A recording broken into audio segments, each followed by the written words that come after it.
En juillet 2023, une étude de OpinionWay pour Wello montrait que 12% des étudiants avaient déjà renoncé à un cursus faute de logement. Une autre étude, en août 2023, nous apprenait que 45% des 25-34 ans avaient déjà refusé un emploi pour le même motif.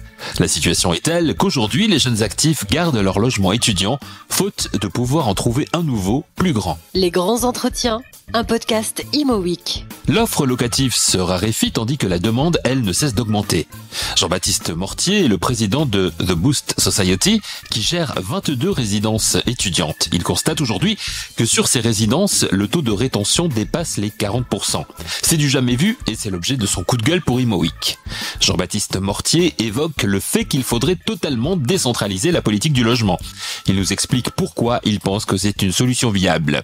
En fait, je pense qu'il faut reprendre d'abord la base du problème. Vous avez en France une tension de marché qui est absolument extrême au niveau résidentiel en général et qui est encore pire au niveau du résidentiel des jeunes, que ce soit des étudiants ou des jeunes actifs.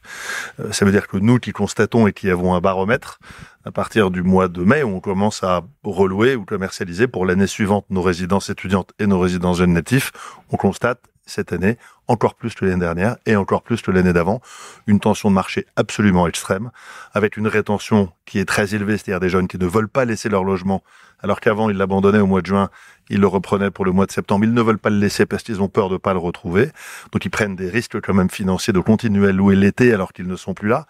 On se retrouve également avec des niveaux de loyer, même si nous restons relativement raisonnables, puisqu'on indexe nos loyers sur l'IRL et on essaye de rester raisonnable, surtout qu'on est dans des villes un peu partout en province, qui sont pas forcément des villes de Paris ou de première couronne, de grandes villes comme Paris. Et donc on essaie de rester raisonnable, mais on sent cette tension de marché a un impact sur les loyers, sur un certain nombre d'acteurs qui augmentent les loyers de manière drastique. Donc toute cette tension en fait n'est absolument pas positive et bien entendu n'aide pas du tout ce marché à se développer. Et donc moi ce que je dis c'est que en laissant la main et dans ces villes notamment régionales où il manque, ces villes locales françaises où il manque considérablement d'offres et où aujourd'hui en plus il n'y a plus de studios à louer parce que le nombre de studios mis en location au début de cette année est en France en moyenne cette année de 40% inférieur au nombre de studios mis en location. Déjà, vous n'avez pas assez de logements pour ces jeunes et en plus, ils ne trouvent même pas dans le résidentiel diffus de quoi se loger. Moi, ce que je dis, c'est que pour ces villes régionales, Dijon, plus de 30 000 étudiants, La Rochelle, Poitiers, Orléans, sont des villes qui sont des villes étudiantes et qui méritent d'avoir une offre. Je dis que si les maires avaient une main mise beaucoup plus importante sur des décisions qu'ils pourraient prendre, des décisions qui doivent nécessairement être supportées par l'État, mais qui seraient à leur main dans leur politique locale, ce serait beaucoup plus facile de développer cette partie résidentielle pour les jeunes qui est absolument clé pour l'avenir du pays. C'est-à-dire que loger les jeunes, c'est leur permettre de faire des études dans de bonnes conditions pour que demain ils trouvent un boulot dans de bonnes conditions. C'est ça, parce que vous allez même plus loin dans votre analyse, dans votre étude. Vous nous démontrez que, en fait, beaucoup de jeunes aujourd'hui renoncent soit à poursuivre leurs études, soit même à certains emplois parce qu'ils ne trouvent pas de logement. Bien entendu. Et alors, c'est vraiment l'écueil en plus, c'est que quand vous avez des villes, je reprends Dijon parce que j'avais cette discussion avec le maire de Dijon il y a quelques mois, quand vous avez ces villes qui sont développées, qui ont développé la cité de la gastronomie, qui développent des pôles de start-up, si ces villes avaient la capacité à développer un petit peu plus de logements pour que ces jeunes puissent se fixer dans la ville et puissent se dire c'est pas simplement la partie étudiante, mais après je vais pouvoir trouver un logement et puis tiens, du coup c'est là que je vais développer ma start-up parce que j'ai fait mes études à Dijon et j'ai trouvé cette ville hyper agréable à vivre. Il se trouve qu'elle est hyper agréable à vivre en plus. Et donc toute cette filière qu'on pourrait créer, qui serait une espèce de filière créée par les maires qui permettrait d'aller de la partie prise en charge et logement étudiant jusqu'à la partie jeunes actifs pour développer leur entreprise, permettrait à ces villes de développer un tissu économique fait de jeunes et fait de dynamique des jeunes et de dynamique d'entreprises qui, à mon avis, serait ultra bénéfique pour le pays.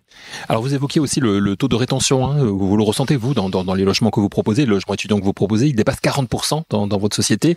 C'est énorme. C'est du jamais vu. Non, c'est du jamais vu. C'est du jamais vu. C'est vraiment symptomatique de la problématique de trouver un logement. La problématique des jeunes aujourd'hui à trouver un logement. Alors, ce taux de rétention, il est dû au fait que je vous disais tout à l'heure, qu'ils veulent pas lâcher leur logement parce qu'ils ont peur de pas le retrouver, ils préfèrent de toute façon et dans tous les cas le garder, même s'ils partent 3-4 mois en stage et qu'ils se disent je vais revenir en janvier dans mon école ou dans mon université, mais il faut que je garde ce logement dans ces 3 ou 4 mois-là, et puis ils s'organisent avec des copains, peut-être qu'ils le sous-louent un peu, mais ils le gardent et ils ne rompent pas leur bail en fait sur ces logements-là, et donc on ressent aussi évidemment une location beaucoup plus anticipée que les années d'avant. Enfin nous on est le 10 juillet quasiment, je caricature un peu, mais c'est vrai pour quasiment nos 40 résidences en France, 35 en France et 6 en Espagne, mais quasiment le 10 juillet tout était plein pour la rentrée. Donc vous les voyez venir plus tôt, ils viennent beaucoup plus tôt parce qu'ils savent qu'il y en a moins, parce que ceux qui sont dedans n'ont pas envie de les lâcher, et donc en fait il y a cette tension qui est alors évidemment vous allez vous dire vous n'êtes pas des philanthropes, vous êtes un investisseur immobilier, vous êtes content qu'il y ait cette tension de marché. À la fois on est content et en même temps on est un peu meurtri parce que il y a aucune raison en fait que ce marché qui est fondamental, je le disais tout à l'heure, pour l'avenir du pays, que cet environnement résidentiel qui est absolument clé puisse pas se développer. Vous le voyez aujourd'hui dans des villes comme Bordeaux, parce que il y a un certain nombre de villes de France dans lesquelles on voit qu'il y a quasiment plus de permis qui sont délivrés par les maires pour de la résidence. Du résidentiel peut-être, mais surtout de la résidence étudiante. Vous prenez les villes, pardon du terme, mais qui ont basculé du côté socialiste écolo il y a quelques années, Bordeaux, Lyon, Grenoble. Grenoble, vous voyez ce qui s'est passé il y a quelques semaines, cette ville où la police municipale n'est plus armée, où tout est part complètement à volo, sont des villes dans lesquelles la tension est extrême, et on ne veut plus délivrer de permis pour des résidentiels étudiants. Donc ces villes ne se développent plus. Nantes, qui était un Eldorado pour les jeunes il y a quelques années, qui aujourd'hui devient une ville qui fait peur au niveau sécurité. Donc, je dis juste que toutes ces villes doivent absolument réaliser que leur avenir dépend de ce qu'ils sont capables d'offrir et de faire pour le résidentiel des jeunes. Et c'est un enjeu de société absolument majeur. Enjeu de société majeur. Pour cela, Jean-Baptiste Mortier pense qu'il faut donner aux maires la possibilité d'agir. Il évoque le fait que les maires devraient avoir plus de pouvoir. Dans 1 an et demi auront lieu les élections municipales. Quel type de compétences additionnelles devraient leur être attribuées pour améliorer la situation du logement ? Jean-Baptiste Mortier nous donne son avis sur le sujet. Écoutez, en fait, il faut d'abord que ce soit une décision qui vienne de l'État, et qu'ensuite ces décisions qui viennent de l'État soient imposées aux maires qui vont avoir le pouvoir d'appliquer cette décision parce qu'ils y seront incités. C'est-à-dire qu'on dira pas à un maire, on forcera pas un maire à construire du résidentiel s'il n'est pas incité à le faire. Résidentiel en général, et a fortiori de résidentiel pour jeunes actifs. Pourquoi ? Parce que les villes n'ont plus les moyens. Les villes n'ont pas les moyens de construire du résidentiel, c'est pas elles qui le construisent, mais dès que du résidentiel est construit, vous êtes obligé de développer des infrastructures publiques, de faire descendre des impôts, de faire des centres de sécurité sociale, des crèches et ainsi de suite, des écoles, par nombre de tranches de milliers d'habitants. Donc, vous n'êtes pas incité à ça. Vous avez plutôt envie de construire des bureaux. Parce que là, vous avez une taxe sur les bureaux, évidemment, qui arrive, taxe foncière, donc vous avez plutôt envie de faire des bureaux.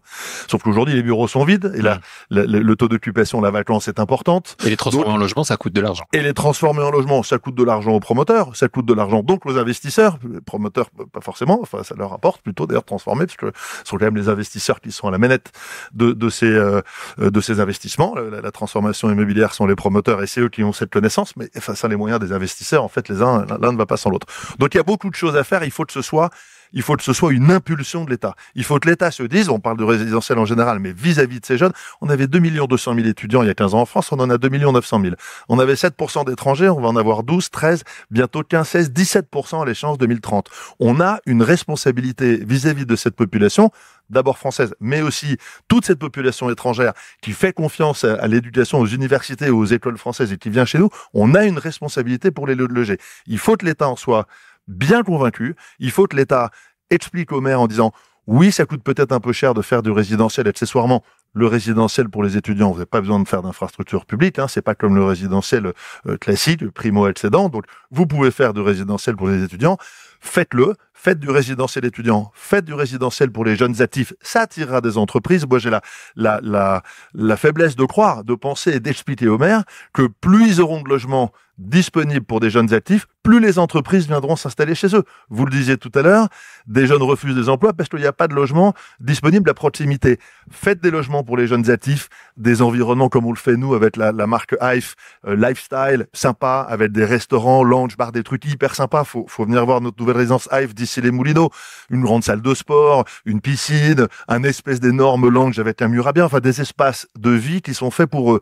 Et André Santi, le maire d'ici les Moulineaux, qui a déjà une ville, qui a un quartier tertiaire très important, a compris que avec ces logements, il allait fixer ces entreprises dans sa ville. Et c'est pour ça qu'il fait la part belle et qu'il nous laisse la possibilité de le faire. Il faut que l'État insuffle ça auprès des communes, les aide peut-être et les subventionne en disant on vous incite à transformer des bureaux qui sont vides.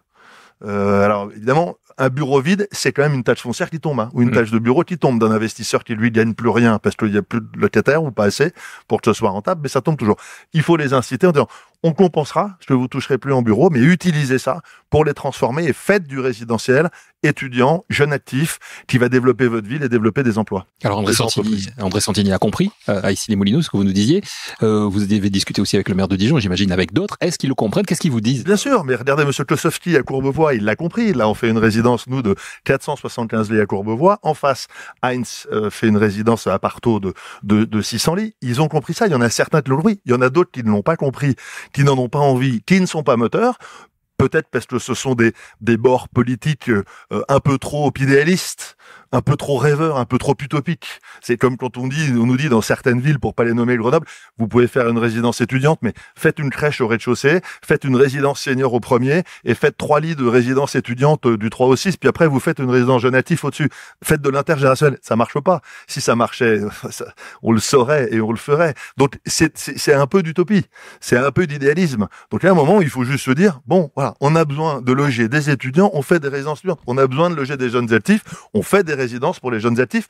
On peut tout à fait faire des résidences comme on le fait nous, qui correspondent quand même aux souhaits de la ville, qui sont ouverts sur la ville, avec des espaces communs qui sont ouverts sur la ville, comme on l'a fait à la Beige avec notre résidence Haïf, ou celle d'Issy-les-Moulineaux.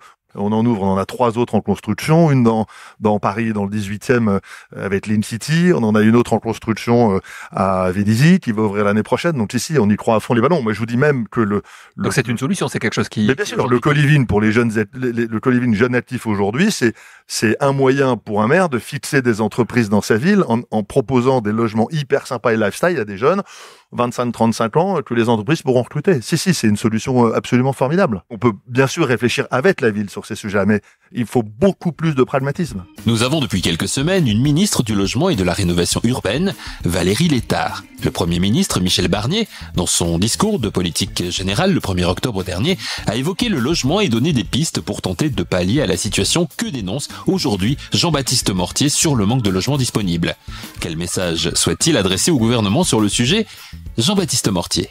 Je dois dire que le précédent ministre du Logement sous le gouvernement de Monsieur Attal était quelqu'un d'hyper investi. C'est Casbarian. Voilà, absolument, qui est hyper investi. Il est allé voir à peu près tout ce qui se faisait en France. Il a été très volontaire. Il était très actif sur le terrain, c'est-à-dire qu'il a essayé d'aller comprendre les problématiques des écosystèmes locaux. Donc il a été très moteur. Après, on n'a jamais suffisamment de temps quand on est dans un gouvernement, surtout celui-là malheureusement, pour aller au bout de ce que l'on pense qu'il faudrait faire après avoir tiré les enseignements du terrain. La première chose à faire, c'est quand même de prendre conscience que cet environnement résidentiel aujourd'hui est dans une situation absolument catastrophique, que les promoteurs ont vendu des terrains sur lesquels ils ont compris qu'ils pourraient plus développer de résidentiel. Ils les ont largués à des prix, dans certains cas en faisant des pertes. Ils ont passé des provisions tous pour essayer de nettoyer un petit peu les programmes qu'ils avaient en sachant qu'ils pourraient plus construire parce que plus personne ne pourrait acheter. Tout ça est quand même très très lié à l'économie, c'est très très lié au taux d'intérêt, au fait que ils sont encore élevés, que en plus on a mis un certain nombre de règles pour emprunter qui aujourd'hui sont plus contraignantes pour les particuliers, qui fait que ça leur coûte plus cher d'emprunter et 2, ils peuvent emprunter moins. Donc quand vous n'avez pas assez de fonds propres, vous pouvez pas acheter, donc les promoteurs ne développent pas.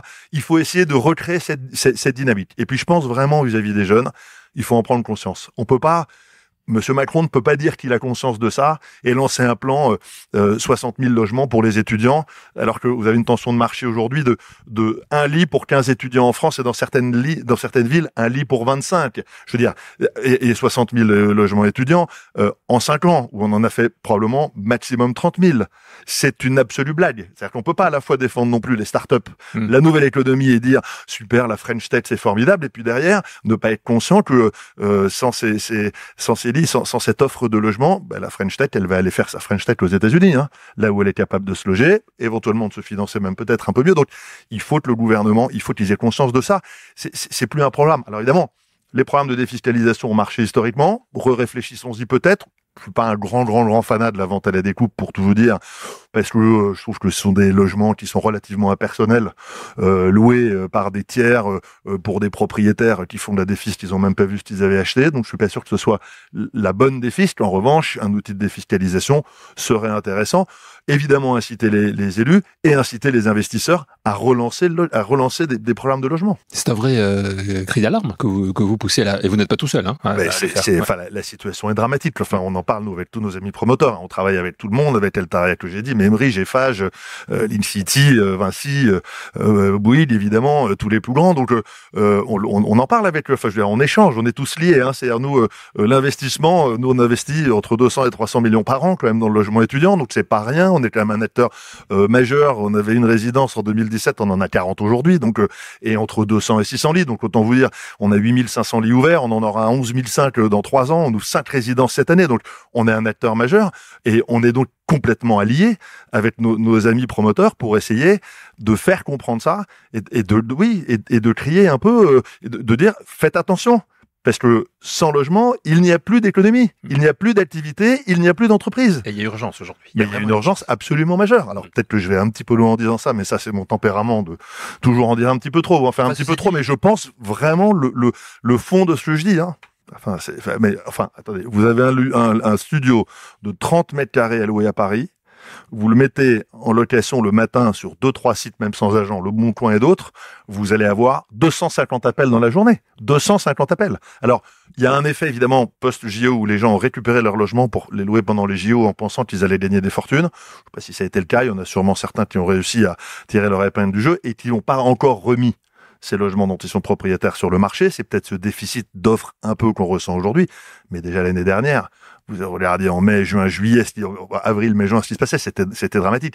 Là, vous sentez cette tension. Moi, je parle de la tension étudiante sur ce que l'on loue, mais la tension sur le marché du diffus, elle est absolument extrême. Pour terminer sur une note optimiste, on va dire, Jean-Baptiste Mortier, si cette décentralisation que vous revendiquez, que vous souhaiteriez voir, était mise en place, si elle était cette décentralisation réussie, arrivait à être mise en œuvre, comment est-ce que vous envisagez le paysage du logement en France et du logement étudiant, peut-être plus précisément en France, dans 5 à 10 ans? Je pense que en donnant la possibilité, un pouvoir accru, décentralisé aux élus, aux maires, d'une manière générale, en leur disant fabriquez vos programmes. Quand je dis fabriquer, je parle pas de construire, mais réfléchissez à vos programmes à 3-4 ans, venez dans vos régions, et puis évidemment tout ça doit se faire en cascade, des villes, ensuite les départements et jusqu'aux régions, puis que les régions aillent vendre ces programmes-là pour ensuite aller expliquer à l'État ce qu'il est important de faire dans leur région. C'est un peu comme, j'étais dans la santé avant, un peu comme les SROS, les schémas régionaux d'organisation des soins, où on se pose la question de comment une maladie évolue dans un département ou dans une région pour savoir quel type d'offre de soins il faut mettre en place dans les cliniques privées ou dans les hôpitaux pour répondre à cette problématique de croissance d'une pathologie. Il faut se poser cette question de la même manière dans les villes, dans les régions, dans les départements et dans les régions. Comment est-ce que cette demande évolue? À quoi on va arriver dans quelques années? Et ensuite que les régions consolident ça pour aller voir l'État et dire voilà de quoi on a besoin. Il faut que vous nous donniez une solution. Si on n'arrive pas à ça et à développer, alors qu'on a 45 000 étudiants à Clermont, plus de logements à Clermont, on va se retrouver dans une situation où les Clermontois, où les Auvergnats, ne viendront plus faire leurs études à Clermont et partiront ailleurs. Et on peut pas se retrouver dans cette situation. Aidez-nous à ça. Donnez-nous le pouvoir des pouvoirs qui peuvent être financiers ou des pouvoirs de décision, de régulation, de tout ce qu'on veut. Donnez-nous la possibilité de créer cette organisation, ce schéma régional d'organisation du résidentiel étudiant, du résidentiel jeune actif, du logement en général, pour qu'on soit capable de définir notre feuille de route. C'est fondamental de se donner une perspective. Moi, je pense que c'est la responsabilité des maires d'avoir cette perspective et de l'imposer à l'État. Décentraliser la politique du logement, notamment pour la création de logements pour étudiants et jeunes actifs, et donner plus de pouvoir aux maires, aux élus de terrain. C'est le message que souhaite faire passer aujourd'hui Jean-Baptiste Mortier, président de The Boost Society, que l'on remercie pour sa vive prise de parole au micro Imo Week. Merci à vous d'avoir écouté cette émission. Nous avons rendez-vous la semaine prochaine pour un nouvel épisode de Les grands entretiens, un podcast Imo Week.